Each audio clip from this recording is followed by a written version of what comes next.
To the Dialogue on EU accession, a dialogue with you, Madam Commissioner. But before opening the floor, giving you the floor for a keynote speech, I'd like to ask Madam Gerasimov, Deputy Prime Minister, the co-host of this event, to say a few words, welcoming remarks at the beginning. Christina, please. Thank you very much, Julian, and thank you for accepting to co-host this dialogue with Commissioner Kos on her first visit to Moldova. Dear colleagues, Your Excellencies, it is a special day today for us. We are very privileged to have with us the Commissioner for Enlargement, who is here to express her support for our EU accession path. And also to prove one more time that the European Union is indeed a family of states, of people who support each other during good times and bad times. I want to thank you, dear Marta, for the excellent news that you brought today to us, the 2-year plan that will help us become fully independent and much more resilient from an energy standpoint. But also, this will start with an immediate assistance package that each and every one of us will feel on in our bills.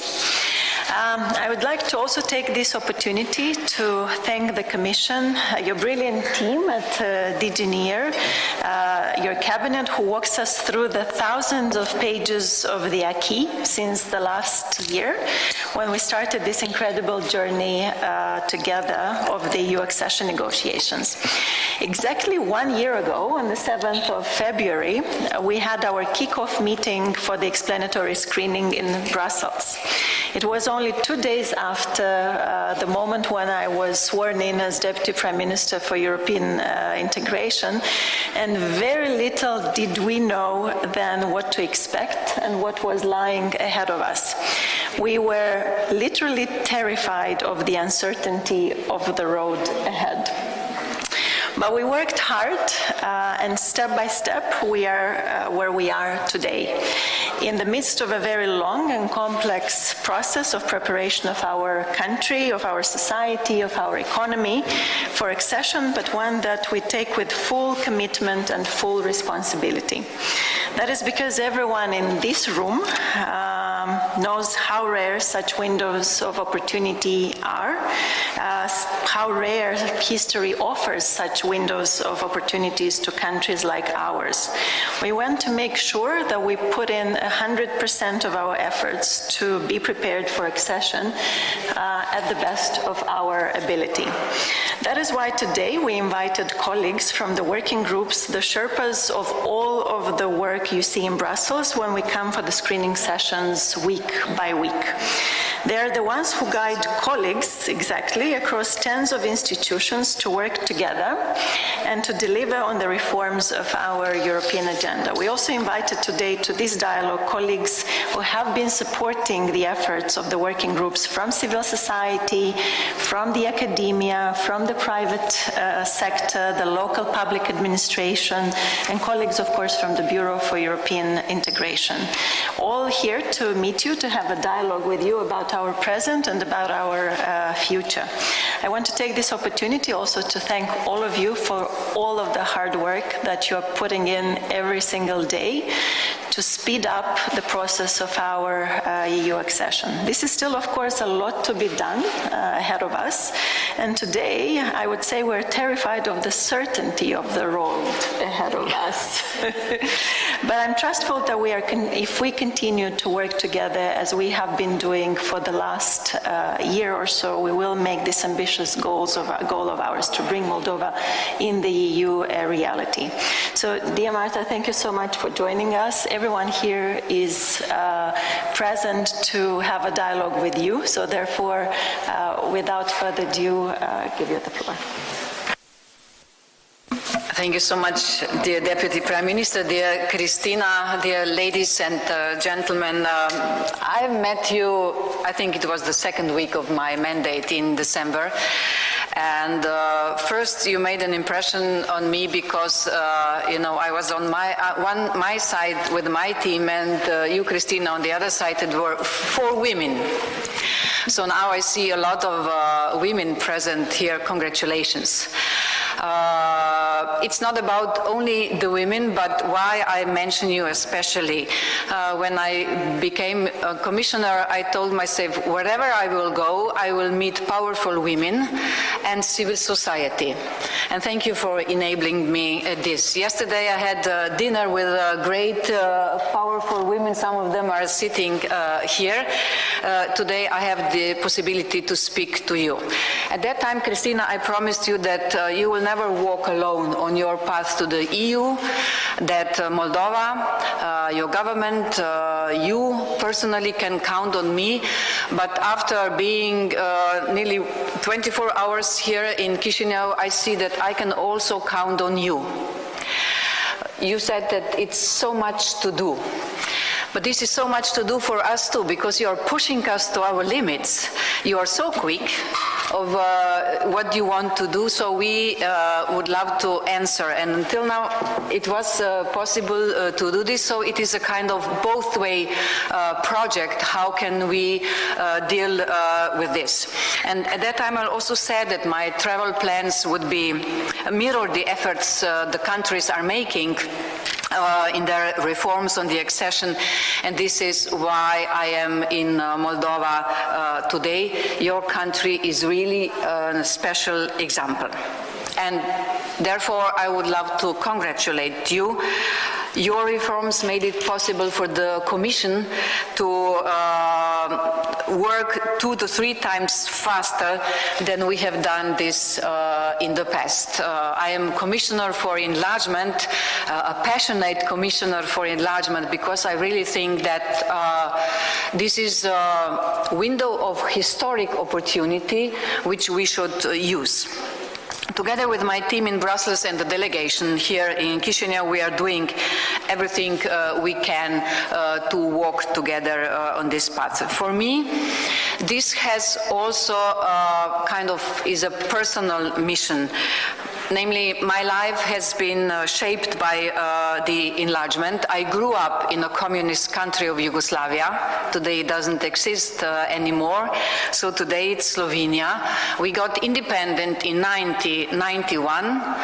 If you would have asked me if our independence at that time would cause a war, I would bet for $1 billion or euro that there will be no war, but 3 hours after we declared our independence, the war started. It wasn't that bad. It was only 10 days, but still, at that time we didn't think that our EU pass will be also about security. Today it is again about the security. When we got then a member of the EU, it was May the 1st, 2004. It was one of the most happiest days in my life. Somehow we knew that we are a part of Europe. I think that you also know all that you are a part of Europe, but officially entering the EU, you get a kind of official proof now you are a part of us. And hope, opportunities, and a vision of a peaceful and prosperous future were driving all of us. And belonging to the European Union was that really very important for us, and probably is today too. I know that this sense of belonging is shared by the people of Moldova, and despite everything, you enshrined your European future in your constitution, and I want to help you get there. I have been already in Warsaw to discuss with the EU presidency what we could do during the first half of the year, and I hope that we will soon get then the green light to open the first negotiation clusters, and I will soon visit Denmark to see how they could support us in the second half of the year. You can count on me to state your case in Brussels, but I can only do that if you continue to push ahead with the reforms and with implementing them. We have been discussing this a lot. It is not enough just to bring the reform through, they have to be implemented. So this is not easy, but if you deliver, I will do everything within my power to match your efforts. And I'm happy to see so many of representatives of civil society, of local authorities and business associations here in the room. You all need to work together. Accession negotiations require an intense effort by the whole society.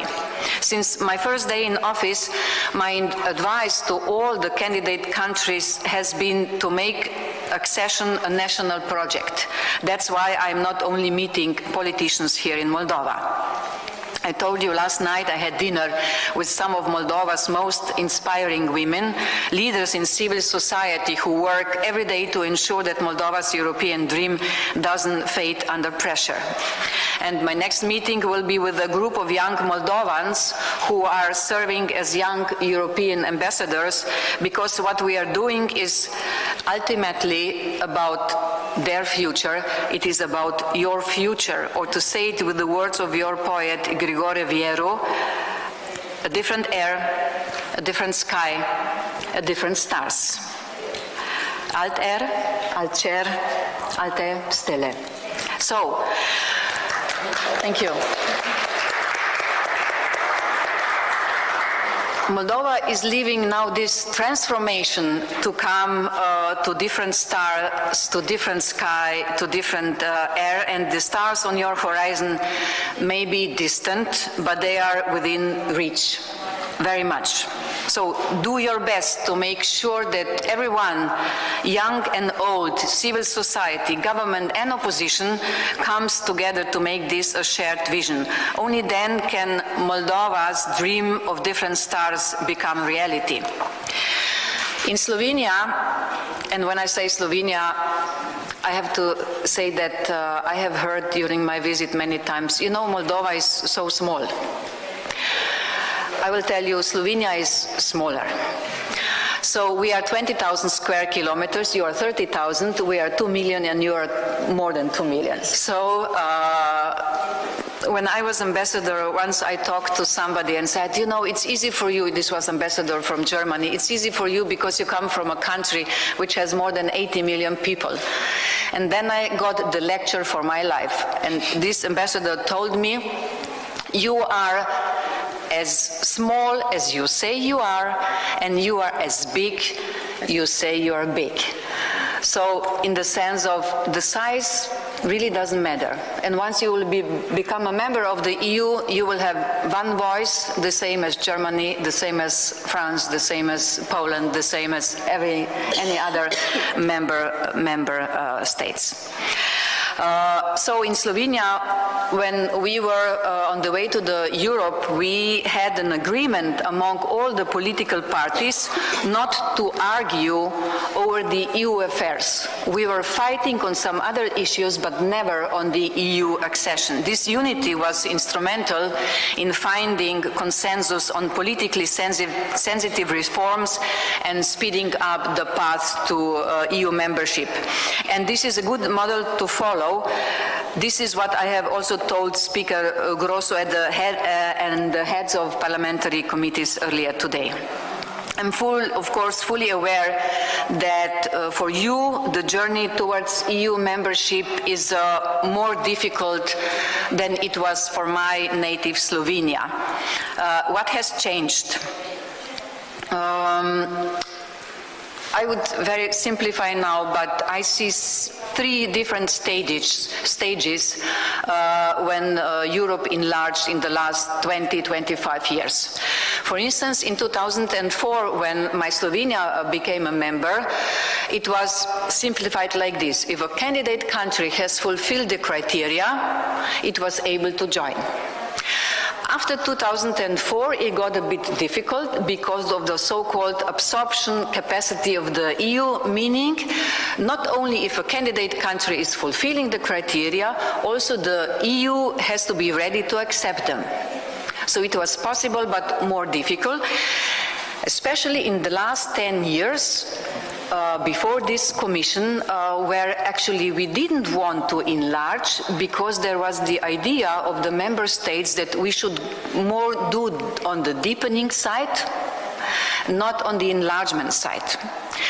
But nowadays, the situation is differently, meaning we have candidate countries like you who are willing to do everything to join us as soon as possible. The European Union would like to see you as our member as soon as possible. But then is the third factor, and this is new.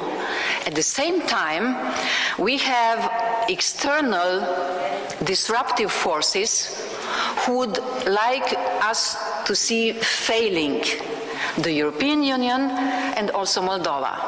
There are many autocratic systems around the world who would love to see us fail, and they will not be able to reach that goal. So we will not fail.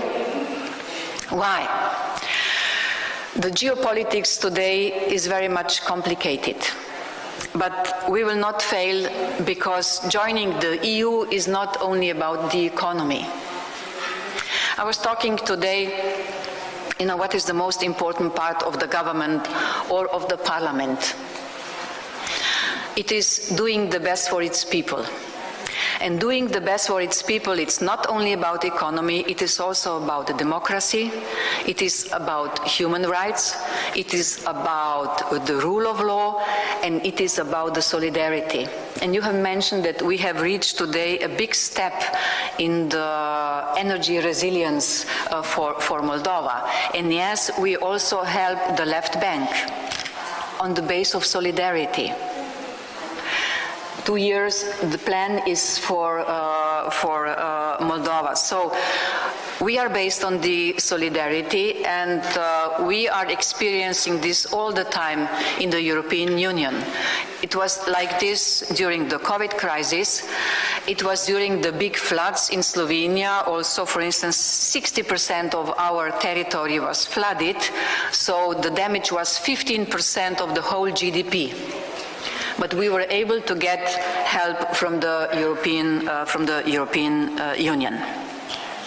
So we live in different times today, but why is Russia fighting your aspirations to become a member of the EU? Russia very well knows that Moldova's future in the EU would mean more democracy, more stability and freedom, and that weakens their influence in the region. And that's why they are using every possible tool. Energy blackmail, you were talking about bribery and disinformation to derail your progress. But we have seen all this before. We know how to counter it, and let me be clear, Moldova will not face this challenge alone. With a 30 million euro energy package, we're throwing a lifeline to all Moldovans because we are in 2025. Nobody should die because it is too cold or because it's freezing. I know that the current situation is also very difficult to the people on the right bank. Last night, I have heard that energy crisis has hurt the most vulnerable people your civil societies are working with. But I think that nobody should have to endure winter without heat and light. We are doing our best to ease the situation, and this will be then a bit longer process. And as I have said today in the press conference, the help comes with conditionality. And one of the first conditions is respecting human rights. But you know, now for Moldova going through the energy crisis,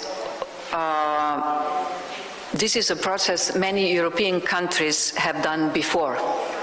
We have been supplying the companies, the households in Europe with 50% from gas from Russia. Today it's how much? It's 0. Do we exist? Of course we do. This transition we were actually pushed in has also brought the new element, and this is going more into the renewables, and this is the chance we all have. Then, this is just one of the packages. Soon we will put through the European Parliament the Reform and Growth Facility for Moldova.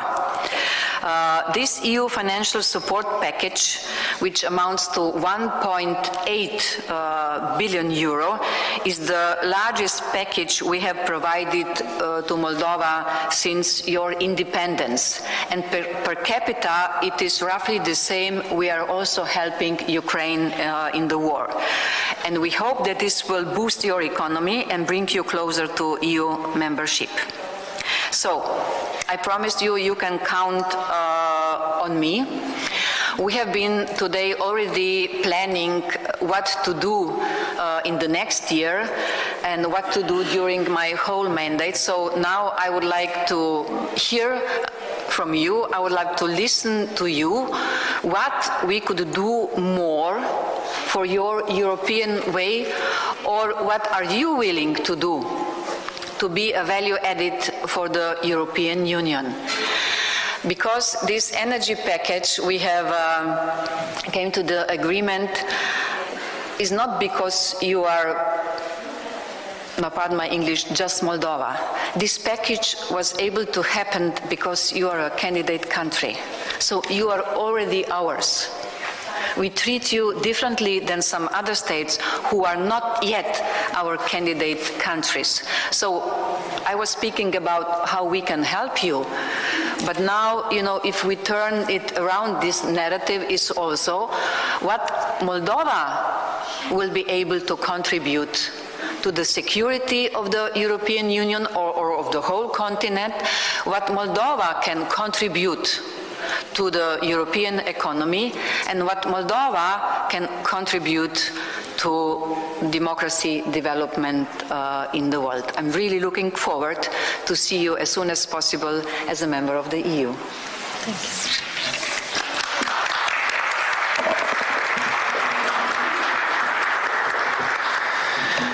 you. Thank you very much, Madam Commissioner. Now we'll move on to the second part of our